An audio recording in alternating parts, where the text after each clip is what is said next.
TNA Impact, baby. We talked about this fucking review at the end of 2023. Here we are. TNA Hard to Kill 2024. Austin opened his mouth, and here we are.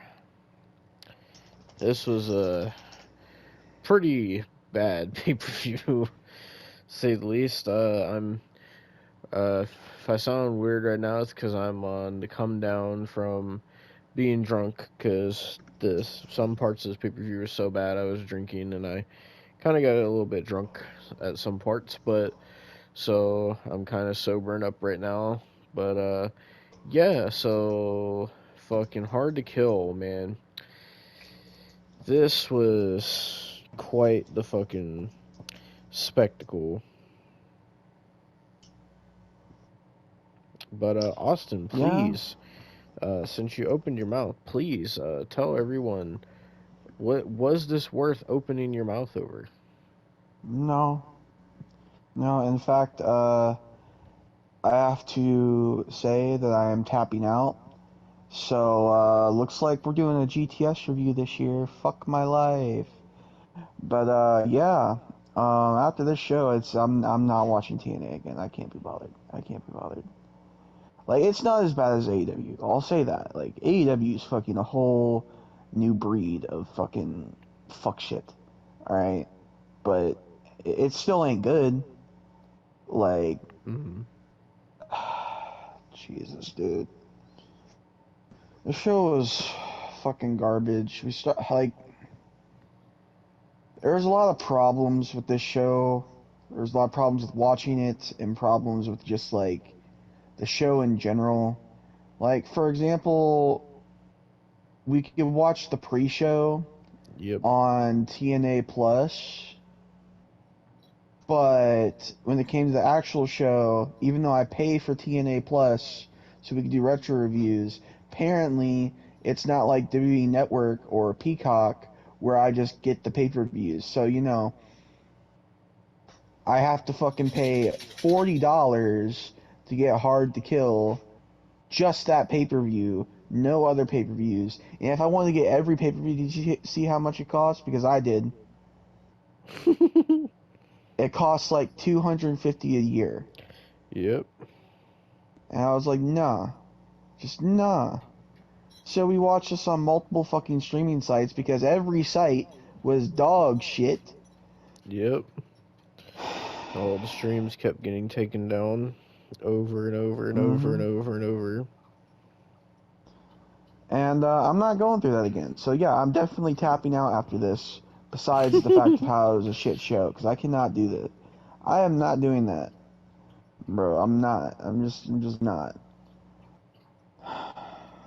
Ask me to pay $40 for a TNA pay-per-view. What the fuck are you on, dude? It's But the new era of TNA, Austin. New Era still sucks ass. So But TNA wrestling is back. I don't care. Fucking first match I got a glimpse at was on the pre-show, the countdown to Hard to Kill. It was like the last match because I couldn't be bothered to watch all of the fucking countdown. Fuck Mm-hmm. you. If you think, oh, you didn't watch it, you didn't watch the banger of Steve Macklin versus Rich Swann, and you didn't watch the banger promo of AJ Francis. Go fuck yourself. But it was Tommy Dreamer versus with the fucking something digital media championship, Yep. taking on Crazy Steve of all people, and Crazy Steve won with the worst looking spot I've seen in a while. He took out a bag, a black bag, kind of that you'd see like thumbtacks in, Mm-hmm. but it was a lot bigger, and it had like dozens of forks. And so what he fucking did was he put the forks in Tommy Dreamer's shirt, and then he fucking did a goddamn cannonball in the corner and pinned him 1, 2, 3 for the championship.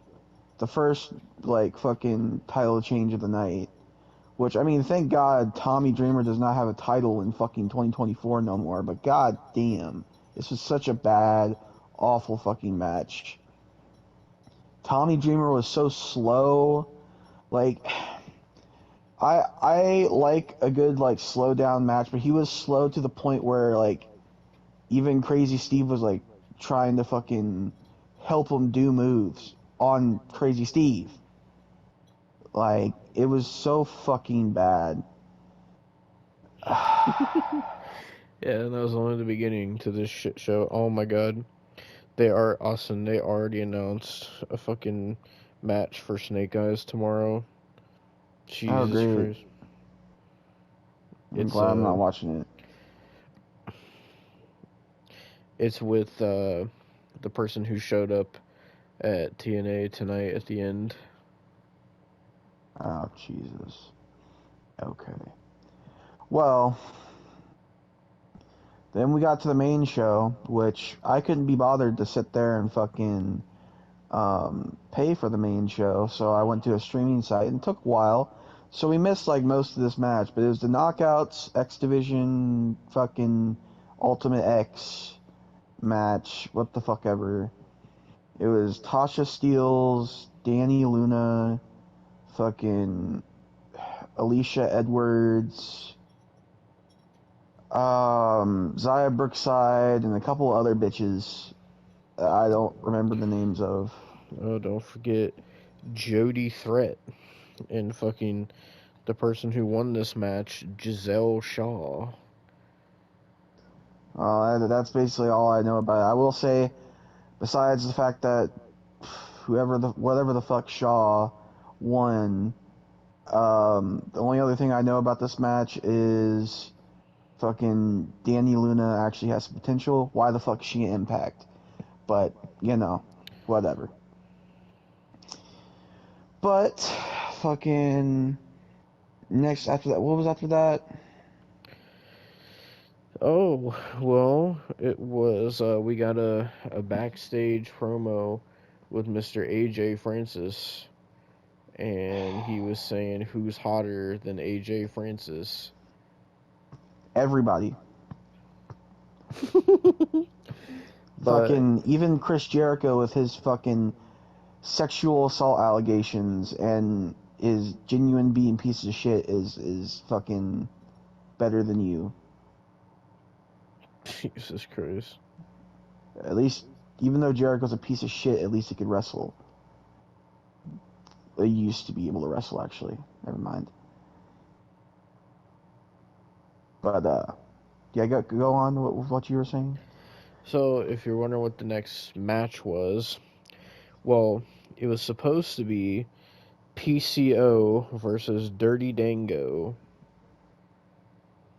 Mm-hmm. Yeah. So, Dirty Dango comes out and he starts talking about how much he hates Impact Wrestling or TNA.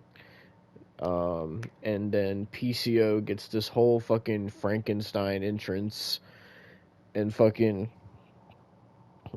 we find out that uh, Dirty Dango has some people that came out with them. One is named John E. Bravo, who's his security guard, and one is named um, Oleg Prudius. And if you're wondering who the hell is Oleg Prudius, well, it's none other than Vladimir Kozlov. Yes, you heard Pringles me. in a bowl. Vladimir Kozlov is in TNA. So, we start getting this one-on-one match of Dirty Dango and PCO. Then, all of a sudden, Rhino comes out for no fucking reason and gets in the ring.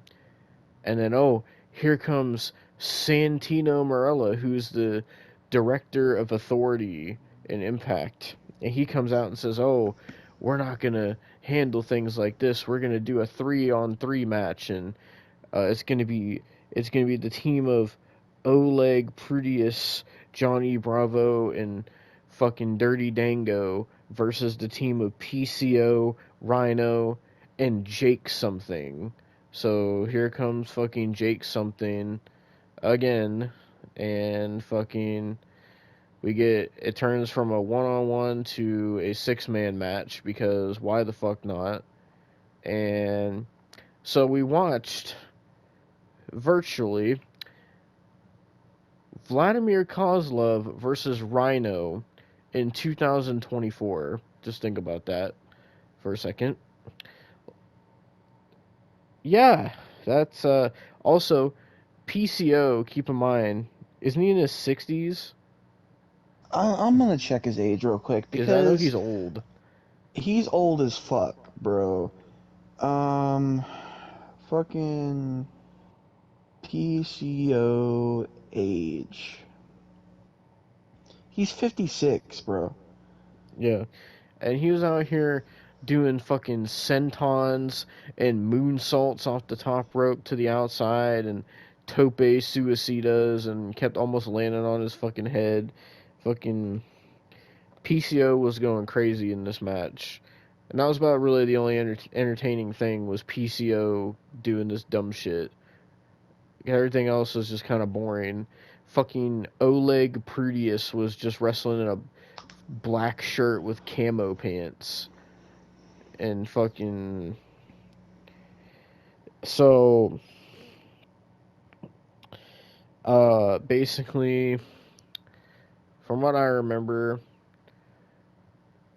Jake something hits his finisher on oh wait, no, was it Jake? No. So Rhino hits the gore on Johnny Bravo, and then Jake something hits his finisher on Dirty Dango, and then PCO does a moonsault from the top rope and pins Dirty Dango 1, 2, 3. And fucking the team of PCO, Jake something, and Rhino win. And that was that match. Yeah, it was pretty trash, honestly.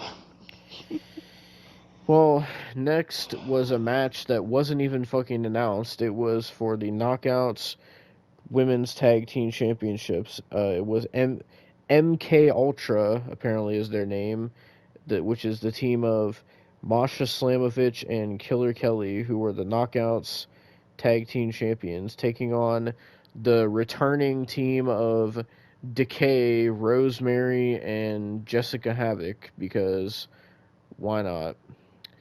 And this match, I will say, when it was like Rosemary wrestling Masha or Killer Kelly, it was alright.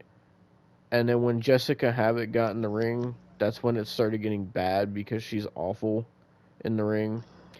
Yeah, she really is. And she started doing this weird, like, I almost don't even know how to describe it. Like, this weird shit where she was, like, acting like she was, like, no selling everything, and, like, she was powering up. It was weird as fuck. So, fucking Masha gets thrown out of the ring or whatever, and then fucking Rosemary and Jessica Havoc hit their fucking finisher. It was like some kind of power bomb thing, and fucking. It's funny because right before that, Austin was like, "Oh, could you imagine if the Knockouts Women's Tag Titles change hands?" And then right after you said that, 1, 2, 3, Jessica Havoc and Rosemary are the new Knockouts Tag Team Champions. So Because there's why that. not, I guess. Yeah. Yep, and that was that match. So then we get this promo where Scott D'Amore comes out, and he starts talking about the CEO of AAA.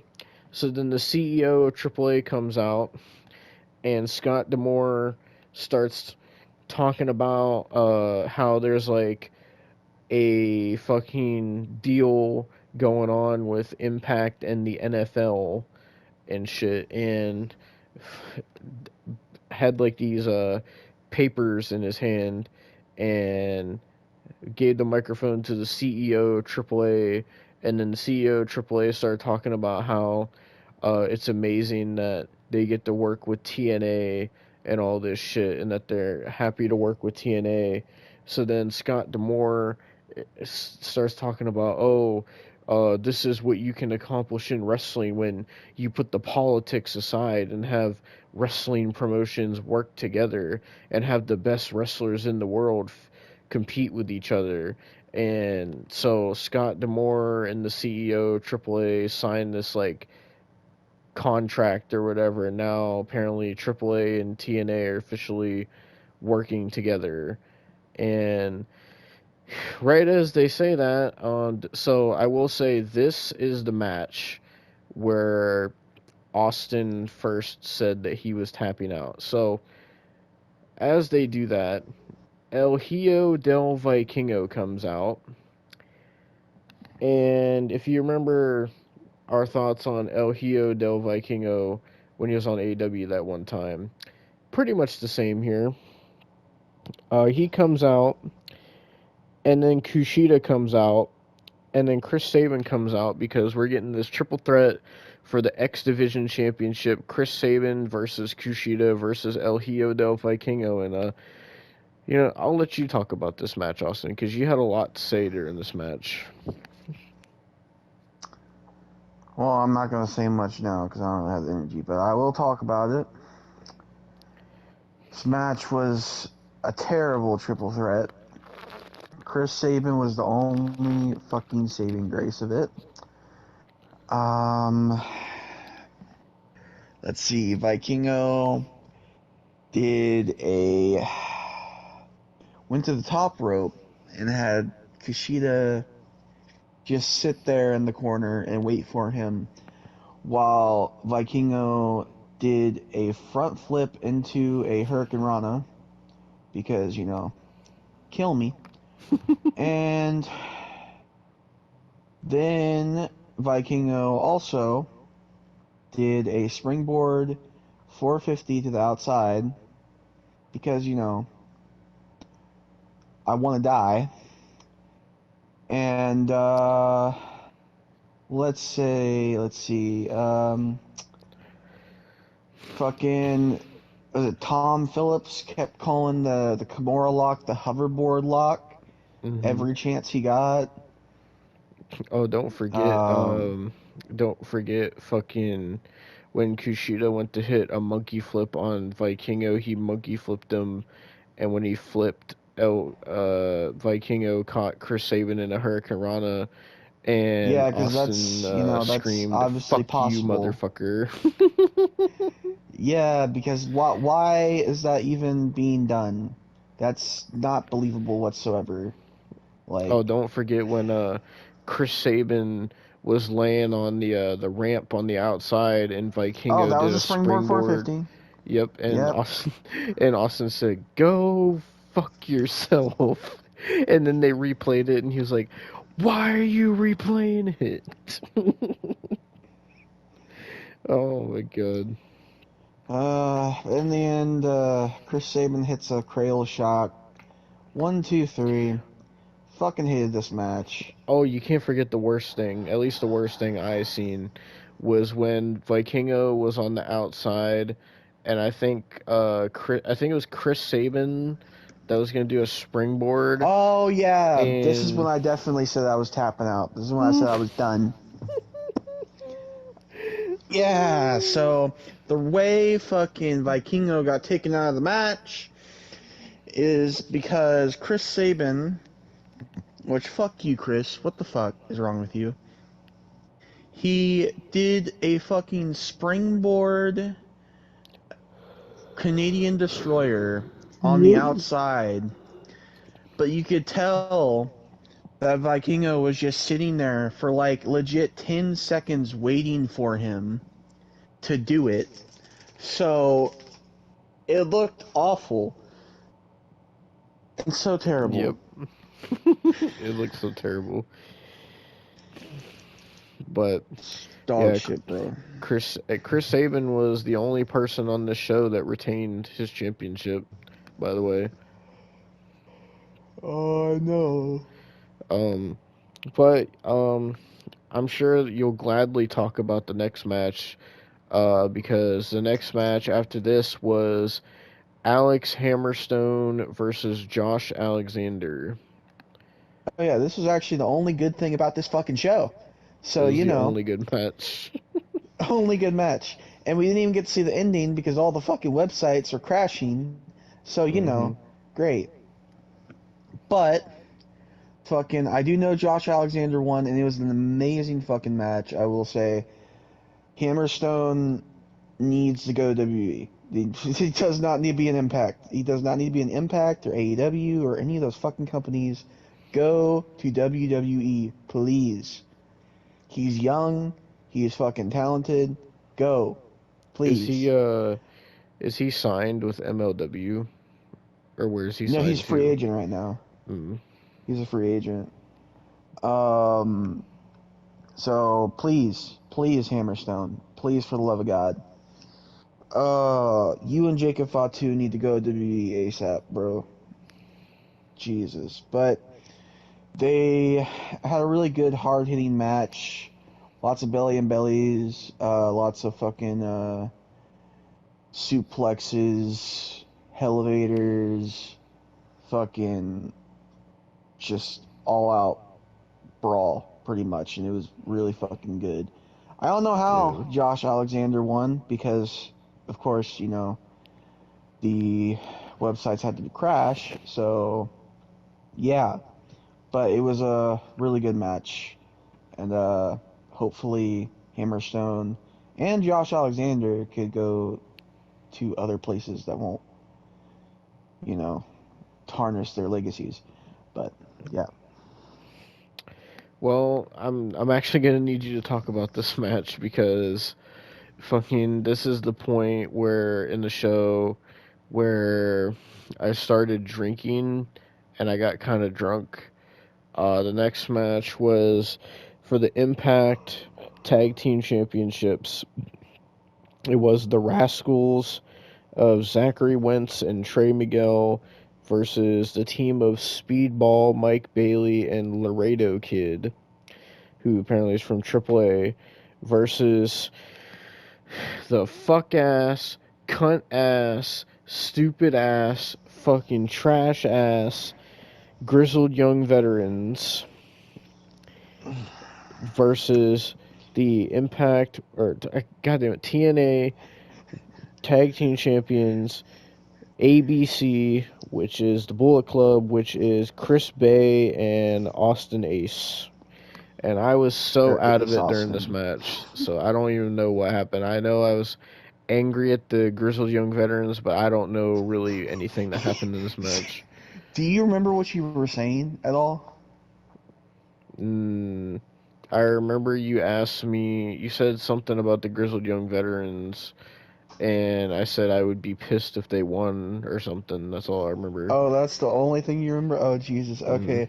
Well, it sounded weird at first when you first, like, drank because legitimately, oh, you said, like, oh, I think I'm feeling good.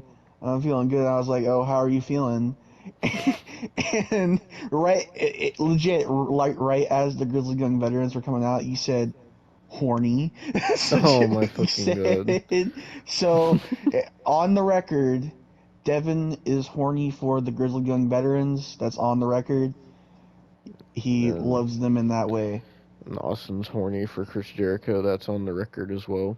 Nah, fuck So, off. but But you know, fucking, this match was kind of boring, honestly. ABC won the match. It was just a lot of fucking flippy shit from the other teams. Even the Grizzled Young Veterans did a couple flippy things. ABC didn't really do too much flipping.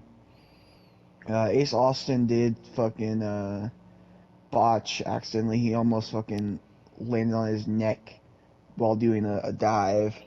But I Jesus. mean, besides that, ABC retained.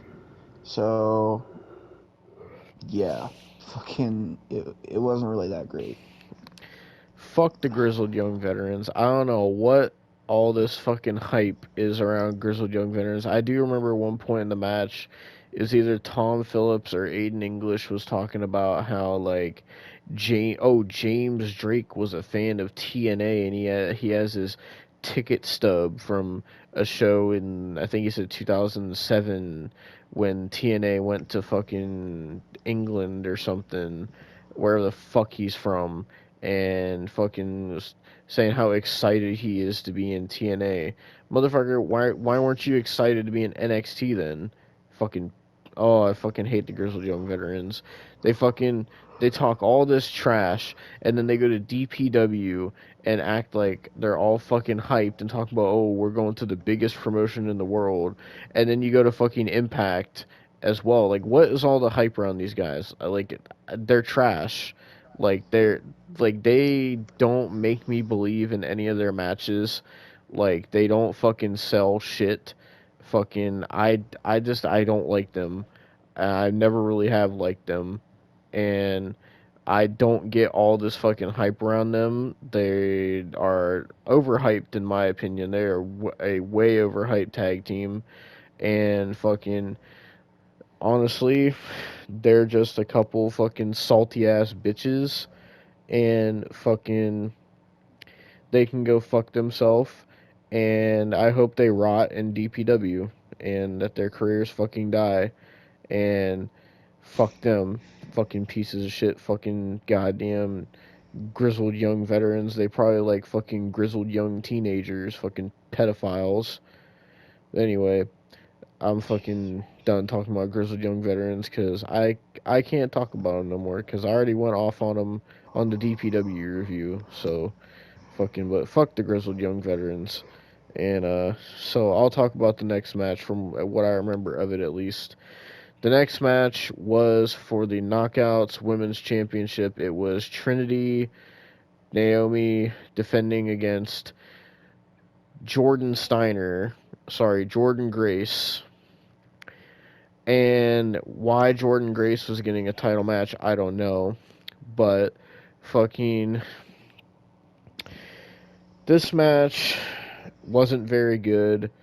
They were botching a lot. Jordan Grace looks like Scott Steiner, and she fucking has a deep ass voice, and you can tell that she's on so much fucking steroids. She looks so ugly and disgusting, and she just like is so unnatural. I don't know how Jonathan Gresham finds that attractive. She's fucking like so goddamn like roided up and shit, and fucking she is just not very good in the ring at all. And fucking um I know Trinity hit the fucking rear view, and the fucking apparently she has this submission called the Starstruck, and fucking Jordan Grace was just kicking out of it, and then fucking Jordan Grace fucking catches her with her finisher. 1, 2, 3. Jordan Grace is the new TNA Knockouts champion, and fucking apparently after the match, Trinity was saying goodbye to the crowd because apparently she is leaving TNA and she's coming back to WWE. At least that's what people are saying. And apparently someone posted a picture. Apparently Sasha Banks and Naomi were in the crowd, or not Naomi, fucking Bailey were in the crowd, and fucking so yeah, fucking apparently Trinity is leaving Impact and coming back to WWE. So there's that, I guess. Fucking and that was the last women's match of the night, which leaves us with one final match. If you want to talk about it. Uh, it was Oh, I Alex gotta talk Shelley about one versus. more thing Oh, real quick. I oh almost yeah. forgot. So in during this match, earlier in the show, I forgot they fucking show this limousine pull up, and they're like, "Oh, who could that be?" And we see this blonde-haired woman step out of the limousine, and they're like, "Oh, who could that be?" And it's in during this match, she shows up in the crowd, and it's revealed to be Dana Brooke, or as they're calling her now, Ash by Elegance, which is fucking stupid. But fucking, it's safe to say the TNA fans weren't too happy because I went on Twitter and they were pretty much saying, "Oh, this is the free agent that they signed. This is who they were hyping up. What the fuck is this? This is fucking stupid." So nobody gave a shit about Dana Brooke showing up. So there's that. But yeah, I just wanted to point that out because I forgot. Eh, so after that, it was Alex Shelley and Moose. It's pretty boring. Not even gonna lie, there was a lot of false finishes. Just for the TNA Championship, and Yep. Moose won. So yeah, I mean, I don't Yep.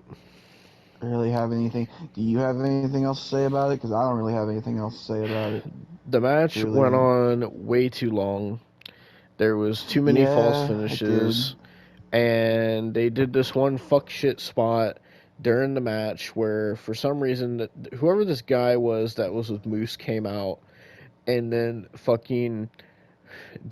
goddamn fucking Chris Sabin or no, yeah, Chris Sabin and Kushida come out, and fucking then goddamn Brian Myers and Eddie Edwards come out, and apparently Brian Myers, Eddie Edwards, and Moose are a part of this group called the System or some dumb shit.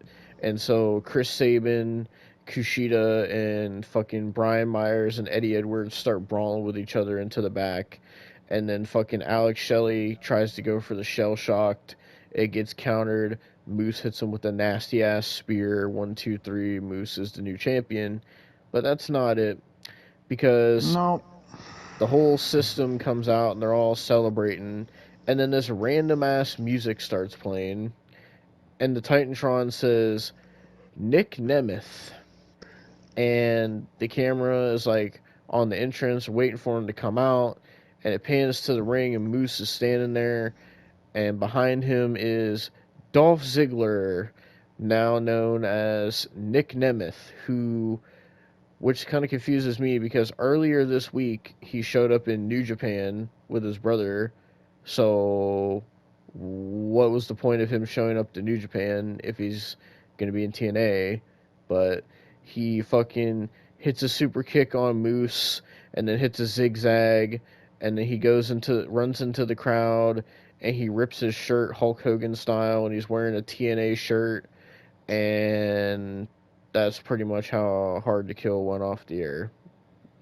So Nick Nemeth and Dolph Ziggler and Dana Brooke are now in TNA. So there's that.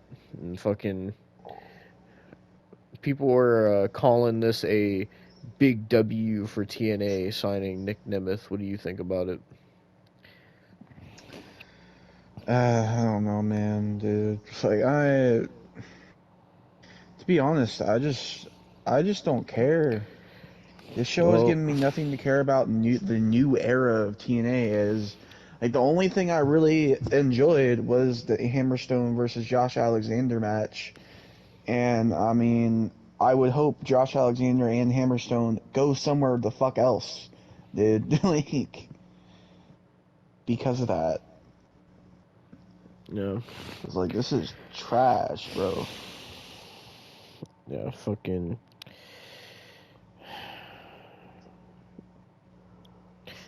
I don't know what this is on my timeline. I'm just sending it to you because I had to see it. But Great. fucking Dolph Ziggler isn't the only person that showed up to New Japan, though, Austin. I did want to bring this up real quick because this was breaking news during when we were watching this. So somebody else showed up to New Japan, and it was none other than Jungle Boy Jack Perry is now in New Japan, and he showed up to New Japan, and he looks like a hobo because he has a big ass beard now. Nah, you know what he actually looks like? Hmm.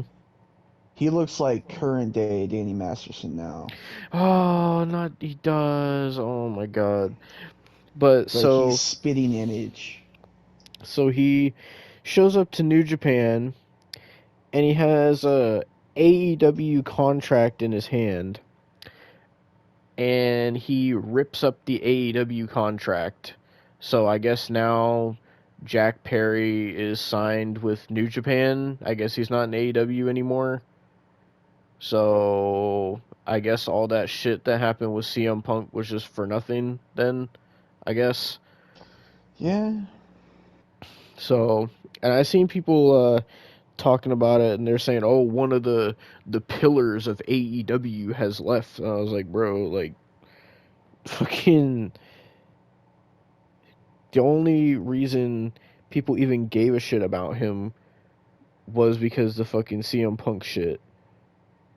Like fucking if you remember at fucking Forbidden Door when he was facing I believe it wasn't it Sonata he was facing and fucking Sonata was like uh I think was it Sonata, I could be wrong, whoever he was facing at Forbidden Door, it was for the IWGP Championship, I think.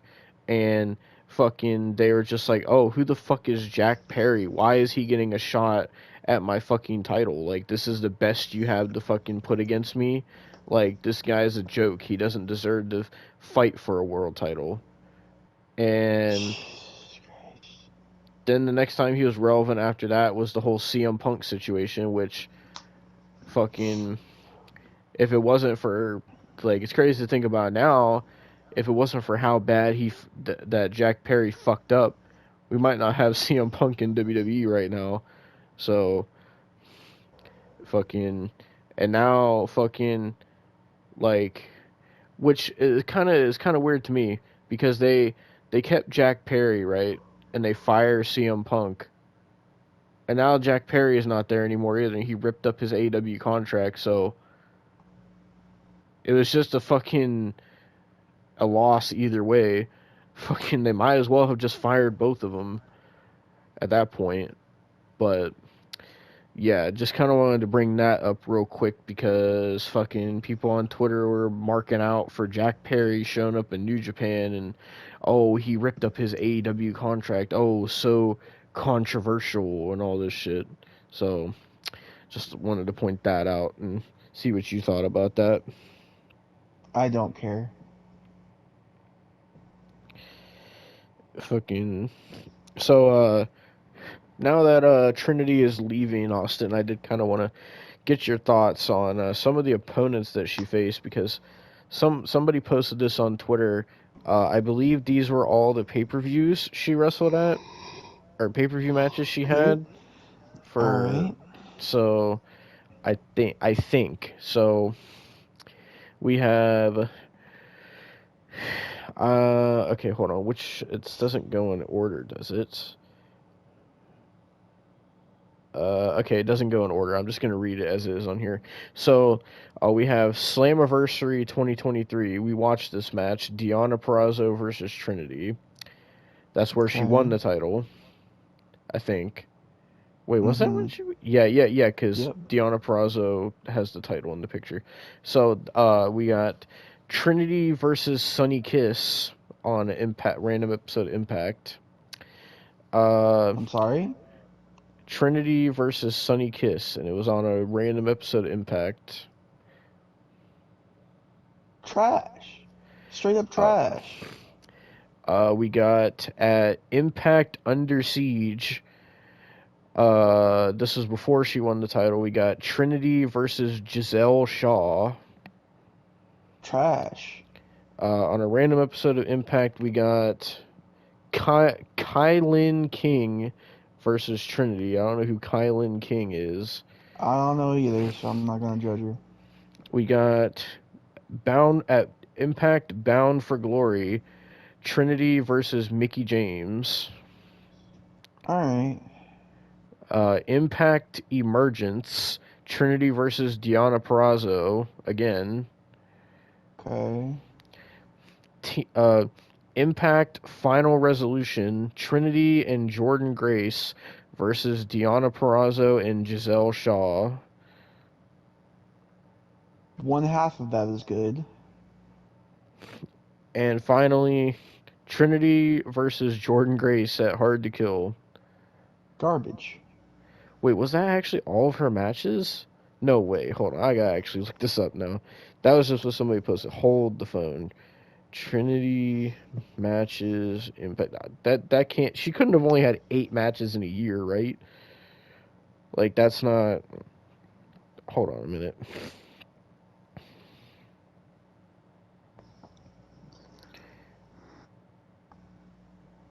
Okay, that is the wrong. Apparently, okay, hold on. So apparently there was like another women's wrestler named Trinity in TNA in the early 2000s as well. I fucking. Okay. Okay, but that's the fucking. Okay, I don't know what to search. Trinity, because her Impact name is Trinity, but Maybe look up Trinity Fought 2, possibly. That could work. If that's her okay. real name. So I don't know where she's from. It says I looked up. There's a Trinity from Long Island, New York. Trinity from England. Trinity from Florida. Trinity from Massachusetts. So it's one of these four, I would say. Let me try New York, maybe. It's not the one from New York. Let me try Florida. Yep, it's the one from Florida. Okay. Uh, God damn, she's 36. I didn't think she was that old. Yeah. Okay, I want to see. Okay, career. Okay, matches. There we go. Not that. I clicked matches. What the fuck? Why is it not clicking on matches? There we go.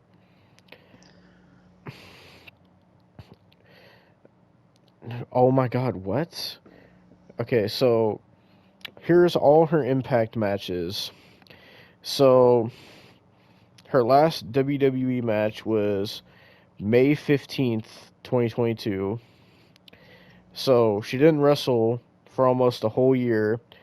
And then June 29th, 2023, she faced Kylan King.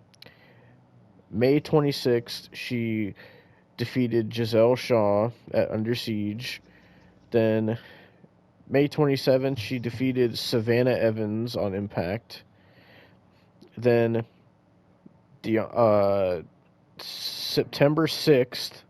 Wait, no. Fucking sorry, not fucking September, fucking June 6th or June 9th, Jesus Christ. She Deonna Purrazzo and Trinity defeated Giselle Shaw and Savannah Evans on Impact Against All Odds. Then June 10th, there was a mixed tag match of Deonna Purrazzo, Nick Aldis, the Motor City Machine Guns, and Trinity. They defeated the team of Giselle Shaw, Kenny King, Savannah Evans, Sheldon Jean, and Trey Miguel. Then June 24th, Trinity defeated Jai Vidal. I think that's how you say it. Then Slammiversary, Trinity defeated Deonna Purrazzo. That's where she won the title. And that was July 15th. So she held the title from July to fucking January. So then July 16th, Danny Luna and Trinity defeated Kylan King and Taylor Wilde on Impact. Then July 28th, Kylan King and Taylor Wilde defeated Deonna Purrazzo and Trinity. Then July 29th, Trinity defeated Jody Threat on Impact. Then August 27th, so she didn't have a match for almost a whole month. Knockouts World Title, Trinity defeated Deonna Purrazzo at Emergence. Then didn't have a match for almost another whole month. September 8th, Knockouts title, Trinity defeated Alicia Edwards on Victory Road 2023. Then fucking September 9th, the team of Awesome Kong, Gail Kim, Jordan Grace, Mickey James, and Trinity defeated Angelina Love, Deonna Purrazzo, Giselle Shaw, Savannah Evans, and Tasha Steelz on Impact Wrestling 1000. They did that on the not the 1000th episode special. And then September 22nd, Trinity defeated Giselle Shaw. September 23rd, Mickie James and Trinity defeat Giselle Shaw and Savannah Evans. Then October 21st, so a whole month later, Knockouts World Title, Trinity defeated Mickie James at Bound for Glory. Then, oh my god, then the next day, October 22nd, Trinity defeated Sunny Kiss. Then, October 26th, Trinity defeated Emerson Jane, whoever the fuck that is. Then, fucking the next day, October 27th, Impact Knockouts World Championship, Trinity defeated Deonna Purrazzo at Turning Point with special guest referee Gail Kim. We're almost done. Then the next day, October 28th, Trinity defeated Giselle Shaw. Then the next day, October 29th, the team of Eric Young, Rich Swann, and Trinity defeated Subculture, which is Danny Luna, Flash Morgan Webster, and Mark Andrews. Then, fucking, um, then she didn't have another match for a whole month.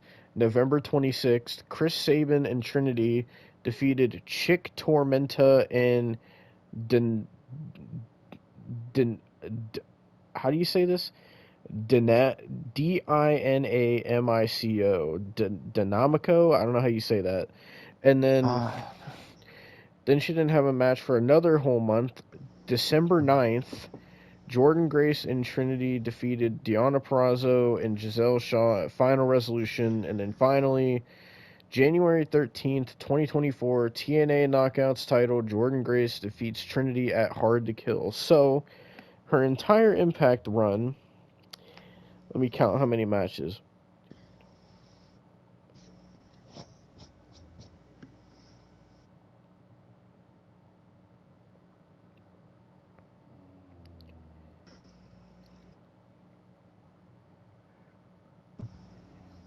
So, from uh,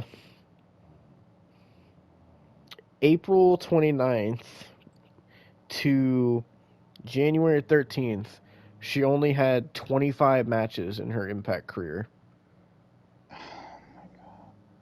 So her career in Impact didn't even last a whole year. And now, if she's going back to WWE, fucking. So that means she walked out with Sasha Banks. Neither one of them did shit for a whole year.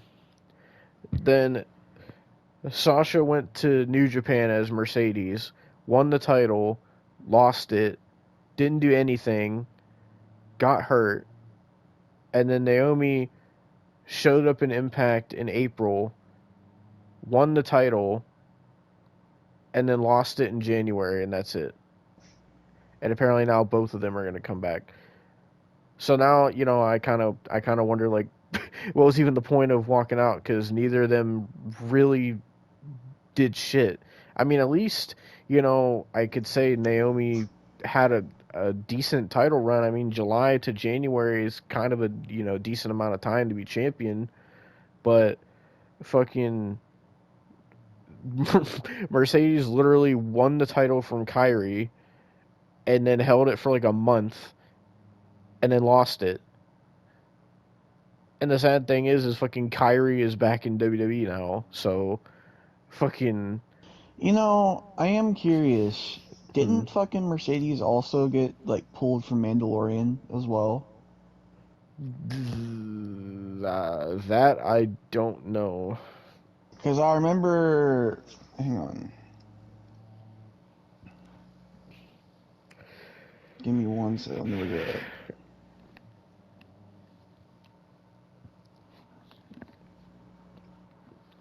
Honestly, if they come back at the Rumble, Austin, like, in your opinion, if they do return at the Royal Rumble, like both of them, does would them returning, does that make them seem kind of hypocritical. Uh, I don't even know honestly. But yeah, yeah. Uh, well, I mean, if Mercedes returns, that means Kyle has to get a mini lad tattoo. So there's that. Let me see. I'm trying to see filmography. I'm trying to see. I know she was in Barmageddon. I get that.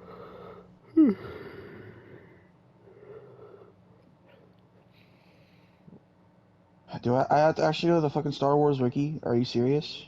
You have to go to the Star Wars wiki.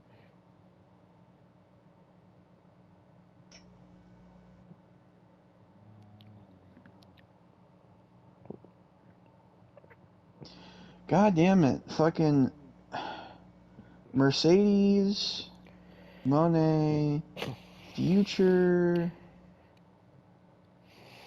and The Mandalorian. Ooh, ooh, that's even worse than Naomi's career. Ooh, I didn't realize that it was that little. Oh no! Hang on. God damn, fucking hell!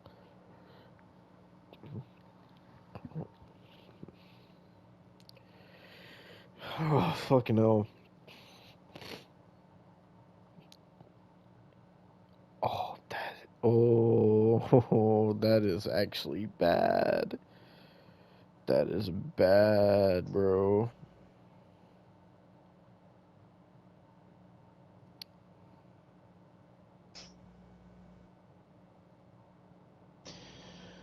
So, she's not going to be coming back for season 3 of The Mandalorian, but apparently she's still open to do, like, more Star Wars shit and movie shit, I guess.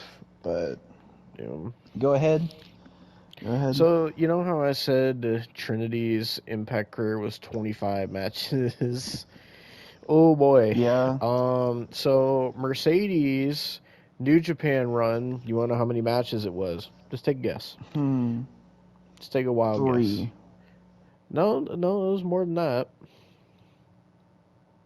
Not 5. as not as yep, that's what it was. 5. Exactly. Jesus Yep. Christ. So I'll read it here to you. So her last WWE match was May 15th, 2022, women's tag team title. Naomi and Sasha Banks defeated Natalia and Shayna Baszler. So she didn't do anything for a whole year. Then I know she debuted in New Japan in January, but this is going off of when she actually wrestled. February 18th, 2023, IWGP Women's Title. Mercedes Monet defeats Kyrie. So she won the title in her first match at Battle in the Valley. Then she didn't wrestle for 2 months. April 8th, 2023, IWGP Women's Title. Mercedes Monet defeats AZM and Hazuki at Sakura Genesis. Then, a couple weeks later, April 24th, 2023. So, you know how I said Naomi's title run lasted from July to January? So that's August, September, October, November, December. Like Six 6 months. months. 6 months. Yeah. Mercedes' title reign lasted 2. Barely 2. Because April 24th, or April 23rd, IWGP Women's Title, Mayu Iwatani defeats Mercedes Monet for the women's title at Stardom All-Star Grand Queendom. So, she wins the title February 18th and loses it April 23rd. So, she had it for 2 months. That, Jesus Christ. So, after that, May 21st, 2023, NJPW Strong Women's Title Tournament Final. Mercedes Monet defeats Stephanie Vanker or Vauquier. I don't know how you say that. And then the same day, May 21st, 2023, Strong Women's Title Tournament, Willow Nightingale defeats Mercedes Moné to win the Strong Women's title, and that's the match where she got injured. So, yeah, her career was 5 matches in New Japan. So, Oh God. yeah. And now, so that's crazy. In 6 months, Trinity did 5 times Mercedes New Japan career that she did in 3 months. That is crazy. And man, she had all that fucking hype too. Everybody was so hype, and that shit died, bro. That's kind of sad, honestly. Fucking, but well, now it seems fucking Trinity's done with Impact, and she's going back to WWE, and fucking at this point, Mercedes hasn't showed up to AEW. I don't know if you've seen, but they've been saying, oh, every fucking week, Sean Ross Sapp is like, oh, Mercedes Moné will debut on Dynamite this week. And they've been saying that like every week, and she's just not showing up. And then people were like, oh, she's going to show up at Hard to Kill, and she didn't show up here either. So at this point, if Trinity's done, and Sasha Banks and Bayley were there, I mean, I don't really see them going anywhere else, to be honest. So, fucking. Yeah. So, all I gotta say about that really is, Kyle, you better start saving money to get your tattoo, because I'm thinking this is probably gonna happen at this point. So, He really shouldn't have made that bet, bro. yeah, Should we fucking, let everybody know what the bets are? Just I guess so. so. Um, so my bet is This is for if the Rumble, by the way. fucking yeah, this is for the Rumble. Sorry, my brain. My bet is if CM Punk wins the Rumble, I have to review every single episode of the CW show Batwoman. So Yep. already kill me if he wins. And Um, also, if Punk wins the Rumble, my bet is that I will review an episode of each season of that show. So I'll review one episode of every season. And what's your other also, bet? my other bet was if AJ Lee returns in the Rumble, I made the bet that I would buy an EDP 445 shirt. So, and Kyle's bet, who's the worst of them all, he decided to make the bet that if Mercedes Moné returns to the Rumble as Sasha Banks, that he is going to get a mini lad tattoo, which is like, why would you do that? Why would you ever do that, bro? Um, Why would you even bet that? and Miguel's bet was if AJ Lee returns, he said he will delete his most prized Oscar card on Supercard. And Tyrese's bet was if CM Punk wins the Rumble, that he will watch Winnie the Pooh Blood and Honey, is what he said. So that's pretty much all the bets for the Rumble. So, yeah. Fucking. Hey, I'm kind of rooting for Cody because I don't really want to watch Batwoman. So, come on, Cody, you got to finish that story, please. Yeah, from what Austin said, apparently the Batwoman show is like extremely bad. Like, so bad that, like, after the first season, the actress who played Batwoman, like, left, so they had to replace her because it was so fucking bad. So that's something to look forward to, I guess. When did that show come out? Is it like recent? It's a more recent one. I think it came out in 2019, like right before the pandemic. Jesus Christ. Yeah, because it came out in 2019, and then in 2020 it had the second season, and then they filmed the third season in fucking lockdown. Well, I mean, not in lockdown, Oh, but you know what I well, mean. more breaking news, Austin. Guess who else Oh, just great. showed up to New Japan? Who? Mustafa Ali. He showed up and challenged Hiromu Takahashi to a match. I don't care. Like, I That just just don't popped up on care. my timeline as soon as I opened Twitter. It's the first fucking thing that I seen. So yeah, fucking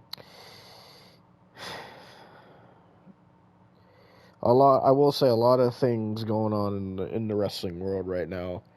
Whether whatever company you watch, there's whether good or bad, there's a lot of stuff going on right now. Some of it good, some of it really fucking bad. So fucking I'm looking forward to the Rumble. That's probably gonna be our next review after this because at least current stuff wise, because I mean, Austin said he taps out, so he was You want to hear supposed to me tap out? watch I'll tap. oh, good. I'm tapping out. I'm You sound tapping my like you're arm. I tap fucking out. you sound like you're fucking masturbating. I fucking smacked my arm, motherfucker. I tap out, bro.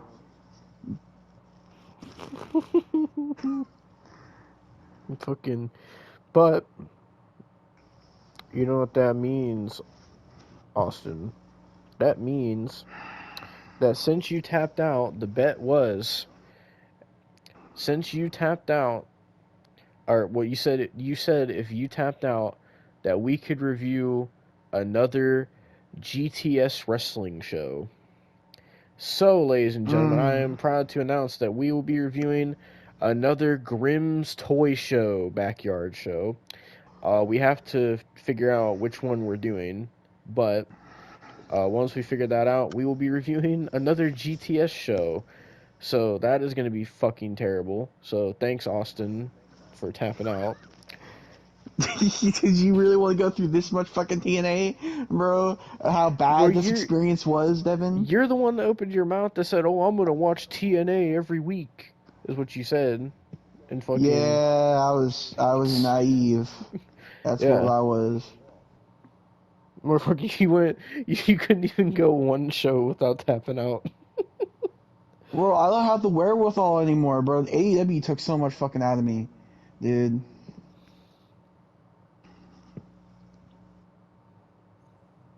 Jesus Christ, dude.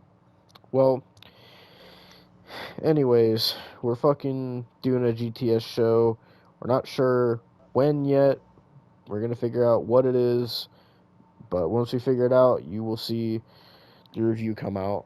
But besides that, we got the Royal Rumble coming up, and which I'm actually excited because this is usually, especially with all the rumors and shit going on right now, it's a really exciting time of not knowing who's gonna show up because there's rumors of fucking obviously like we just talked about Naomi and Sasha coming back. There's rumors of AJ Lee coming back. There's rumors of fucking who's gonna win the rumbles, what's gonna happen. There's the men's rumble, which is the most exciting thing for me because you got Cody in there who could win, you got Punk in there who could win, and nobody fucking knows who's gonna win. And also you got the fatal four way match with AJ, Roman, LA Knight, and Randy Orton, which is that match is probably gonna be fucking great.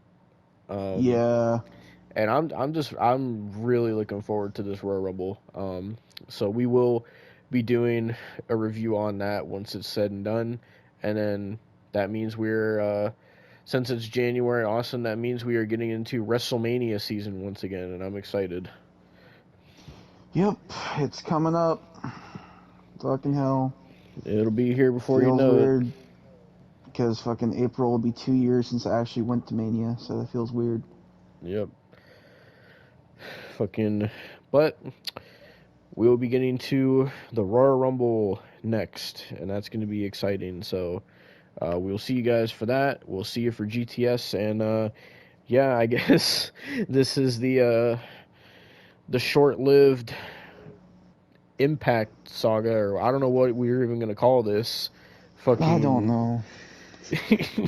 because I mean, honestly, this is just gonna go in the Impact playlist now. So, fucking, because Austin made it seem like this is gonna be this whole like saga, and it's only one review. So, fucking, I guess this is the failed TNA saga or something. I don't know, but Jesus. yeah, that was TNA Wrestling Hard to Kill 2024.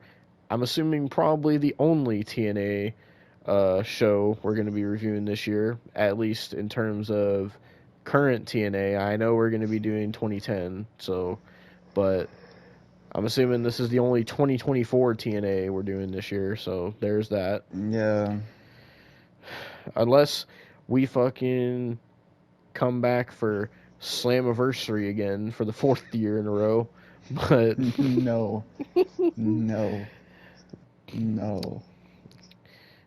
but yeah, with that being said, that was Hard to Kill, and we'll be back for the Royal Rumble. Thanks for watching, ladies and gentlemen. And I did want to actually say real quick, just my thoughts in general. Because I wanted to say this earlier, I didn't even think of it till now. Um, a lot of people are excited about TNA right now and where it's gonna go. I don't know what your thoughts are, but me personally, I wanted to say this before we end this. Me personally, just watching this show, it didn't feel really any different from the last time we watched Impact for Slammiversary. Like, it really just kind of felt the same. Like, it didn't feel like they stepped it up to the next level or anything. It didn't feel like they're like, oh shit, you gotta fucking watch this.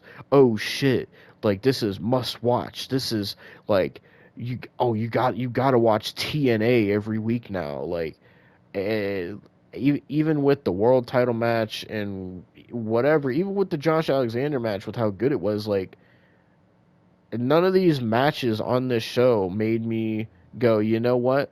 I want to check out TNA's weekly television, or none of them made me go, oh, I want to watch more TNA. And that's kind of sad because this is supposed to be like the new era of TNA, and everybody's all excited about it. But to me, I don't know about you, but to me, this whole thing, the whole new era of TNA and all this shit is kind of coming off as like fucking people weren't really watching when it was Impact, so they decided to go the nostalgia route and just slap the TNA logo back on it to get people interested again. And now they're like signing free agents to try to generate some buzz and shit. That's kind of how it's coming off to me. I don't know about you, but that's kind of my thoughts. I mean, yeah, I mean, that's kind of same, honestly. Yeah. Not even gonna lie, this just didn't feel important. Like there was one point where they announced, "Oh, Impact is going back to TNA," and I was like, "Oh, that's cool." And then they're like, "Oh, Hard to Kill is going to be the start of a new era," and I was like, "All right, like let's go, let's see what they do." And then they started announcing some matches, like that. I think the first match they announced was the Trinity versus Jordan Grace, and I was just like, "Why?" And then they announced fucking Alex Shelley versus Moose, and I was like, "Why?" Like neither of these matches are making me want to go, "Oh, I gotta fucking watch Hard to Kill." And then the more they kept announcing matches, the more I was kind of like, bro, like, does anybody care about this? Like, are they giving anybody a reason to watch this? And that it kind of bothered me because I do love TNA, especially old school TNA, and it's just like I was just really hoping it was gonna like be bigger than it was, or be like, oh, you gotta fucking watch TNA. Like, this didn't really even feel like, oh, TNA is fucking back. This just felt like it just felt like, oh, it's TNA again. Cool. Like that's just kind of how it felt, honestly. But yeah, that's kind of just my kind of ending thoughts on this. I hope that they get better throughout the rest of the year. I would hope, but I mean, all things considered, with how things are going in AEW right now, you know, I'll make a prediction right now. With how things are going in AEW, with how bad they are right now, if Impact can play their cards right this year and actually like start fucking putting out a really good product, who knows? By the end of this year, we could potentially see Impact surpass AEW. That could be a possibility. It very well could. It just, it depends if Impact just does things right and really puts on good shows, and most importantly, if they get people fucking invested enough, I think they could potentially like be the second biggest company if they really can get people invested and put out good programming. And I really hope they do. I don't want to say, I don't want to judge them based off just this one show alone. I want to have hope that they're going to get better throughout the rest of the year, and they seem like they're like passionate about it being TNA again. Like, it's not like they don't care. Like it even though it kind of just came off as like, oh, cool, TNA is back. Like it does seem like they do care, but I just hope that through the rest of the year that they really try to, if this really is a new era of TNA, I really hope that they can get everybody invested and get enough behind this to take it to where TNA hasn't been in a long time. And I would personally like to see that myself, but um yeah, that's pretty much my thoughts. I'm ready to end this review now because I got a fucking headache. And yeah, so thank you Same guys for here. I'm ready to be watching. done. Yeah, thank you guys for watching this Hard to Kill review. I guess we'll see by the end of the year if my prediction came true or not. And yeah, we'll see you for the Rumble, everybody.